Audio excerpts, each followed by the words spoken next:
কারো জীবনে সুখের কোনো অভাব নেই, তবুও তার অভিযোগের শেষ নেই। আবার কেউ একটুখানি সুখের জন্য সারাটা জীবন অপেক্ষা করে।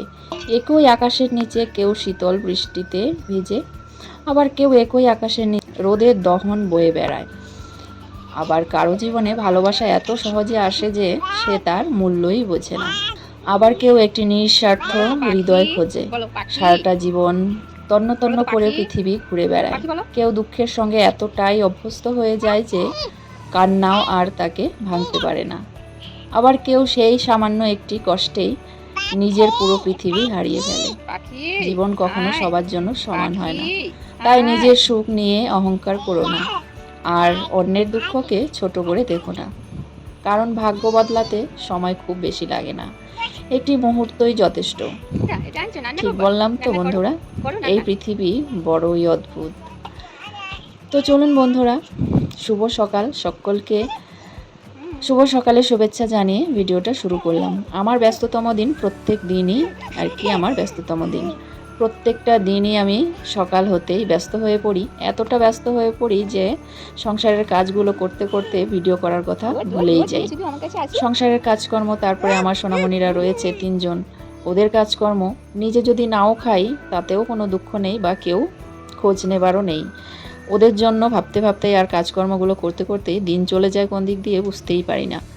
ওদের খাবার জোগাড়, ওদেরকে স্নান করানো, খাওয়ানো, ধোয়ানো, মোছানো, আবার সংসারের কাজ তো রয়েইছে। প্রত্যেকটা মহিলারই, প্রত্যেকটা বাড়ির বউদের যা কাজ থাকে তা তো করতেই হয়। তারপরেও কিন্তু কিছু কিছু কাজ বেড়েই যায়। তো যেহেতু আমার শাশুড়িমা অসুস্থ, তাই এই কাজগুলো আরও একটু বেড়েই যায়। তো করতে তো হবেই, সে যেভাবেই হোক আমাকে করতেই হবে। আমার শরীর ভালো না থাকলেও করতে হবে, আর ভালো থাকলে তো করতেই হবে, সেটা তো আর বলার কিছু নেই। তো চলুন, মাঝে মাঝে ভীষণ ক্লান্ত হয়ে পড়ি, শরীরটা ভীষণ খারাপ লাগে। আর যেহেতু রক্ত মাংসের শরীর, তো শরীর তো খারাপ হয়েই থাকে। আর রোগীর সাথে সাথে, লোকে বলে না, রোগীর সাথে সাথে বাড়ির লোককেও কিন্তু রোগী হয়ে যায় আর কি। তো সেরকমই কিছুটা অবস্থা হয়েই পড়েছে। তো ওষুধ খাচ্ছি, আবার কাজ করছি। তো আমার তো শুয়ে বসে থাকার উপায় নেই। আমি যদি নাও খাই তবু আমার সোনাদের জন্য তৈরি করতেই হবে, নয়তো ওদের মুখে খাবার রুচবে না। তো ওদেরকে কে করে দেবে, কে খাওয়াবে? তাই সবসময় ভগবানকে বলি, ভগবান যেন আমাকে সুস্থই রাখেন, যাতে আমি কাজগুলো করে সব কিছু আর কি কাজকর্ম করতে পারি।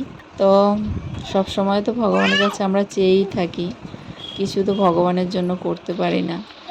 তো চলুন, সংসারের কাজকর্ম পরপর কিন্তু আমার ওই ঠিকভাবে গুছিয়ে না করতে পারলেও ওই পরপর করবার চেষ্টা করি যতটা পারি। ভিডিওগুলোও সেরকমভাবে করা হয় না, ওই যে সংসারের কাজকর্মের চাপে এরকম। সকালে কোনো কোনো দিন ডালিয়া করি, কোনো কোনো দিন আবার ভাত করি, আবার কোনো দিন রুটি করি। তো যেদিন যেটা খেতে চায় আর কি, সেভাবেই আর কি আমাকে করতে হয়। তাই জন্য নিজের মতো করে কাজগুলো করাও হয় না, আর ভিডিওও করা হয় না। তো যেহেতু সবাইকে নিয়ে সংসার, তাই জন্য সবার কথা মতোই চলতে হয়। তাই জন্য নিজের মতো আর সব কাজকর্ম করতেও পারি না, আর সময় বের করে ভিডিও এডিটও করা হয় না। ভিডিও দিতে দিতেও আমার দেরি হয়ে যায়। আজকে অনেক দিন হয়ে গেল ভিডিও দিই না, কারণ এর ভিডিও এডিটিং করে ভয়েস ওভার করে তারপরে দিতে দিতে অনেকটা দেরি হয়ে যায়। কারণ ভিডিও এডিটিং করে ভয়েস ওভার দেওয়ার জন্য বসলে পরেও আর করা হয় না। এমনিতেই সোনামণিরা রয়েছে, দুষ্টুমি করে, আবার ওইদিকে কাজকর্ম এক এক সময় এক একটা জিনিস করে দিতে হয়, তারপরে হাতে তুলে দিতে হয়। তো তাই জন্য আর কাজগুলো করাই হয় না। তো কি আর করব, ভিডিও ঠিকভাবে করাই হয় না। তো অনেক কয়েকদিন পর আবার ভিডিও ছাড়ছি।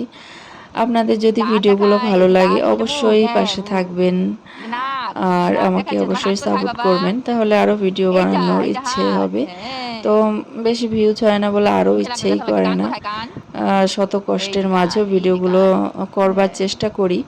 যদি আপনারা পাশে থাকেন আর লাইক কমেন্ট শেয়ার করেন, তাহলে আরও ভিডিও বানানোর ইচ্ছে হবে।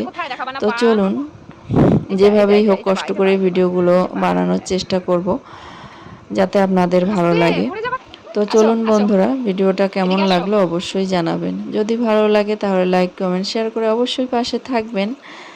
তো চলুন, আমি এক দুঃখিনী মা, কি আর বলবো, সেরকম কোথাও যাওয়া হয় না, আর যাব করছি কিন্তু যাওয়া হচ্ছে না। আমার মায়ের ওইদিকে শরীরটা ভীষণ খারাপ, কিন্তু যেতে আর পারছি না শাশুড়ি মাকে রেখে। কি আর করব, মেয়েদের কপাল এরকমই হয় যে নিজের মা ওইদিকে অসুস্থ হয়ে পড়ে রয়েছে, কিন্তু আমি তাকে দেখতেও যেতে পারছি না। আর এদিকে অন্যের মাকে সেবা শুশ্রূষা করতে হচ্ছে। তো কি আর করব, এটাই হয়তো পৃথিবীর নিয়ম, তাই না? এটাই তো পৃথিবীর নিয়ম। আমি দায়িত্বের কাছে বাধা পড়ে আছি। তো চলুন, এভাবে দিনগুলো কাটছে।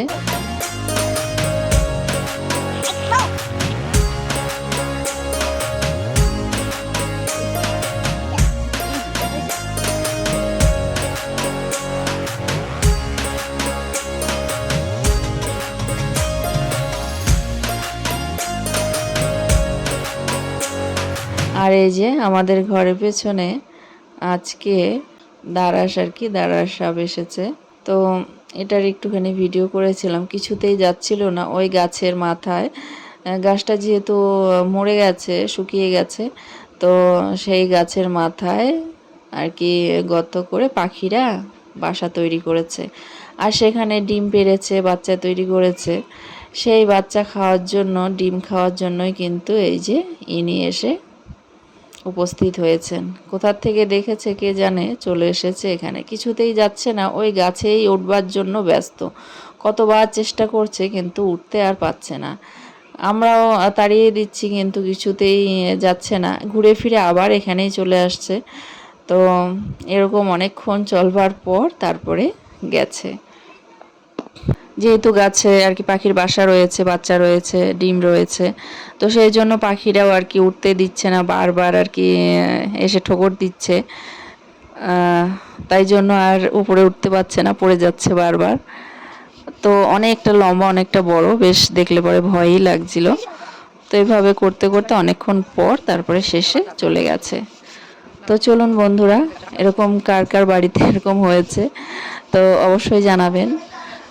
আর ভিডিওটা কেমন লাগলো তাও জানাবেন। যদি ভালো লাগে তাহলে লাইক কমেন্ট শেয়ার করে অবশ্যই পাশে থাকবেন। আজকে এখানেই রাখছি, আবার আসবো আরেকটি নতুন ভিডিও নিয়ে। ততক্ষণের জন্য টাটা, বাই বাই। সকলে সুস্থ থাকবেন, ভালো থাকবেন, নমস্কার।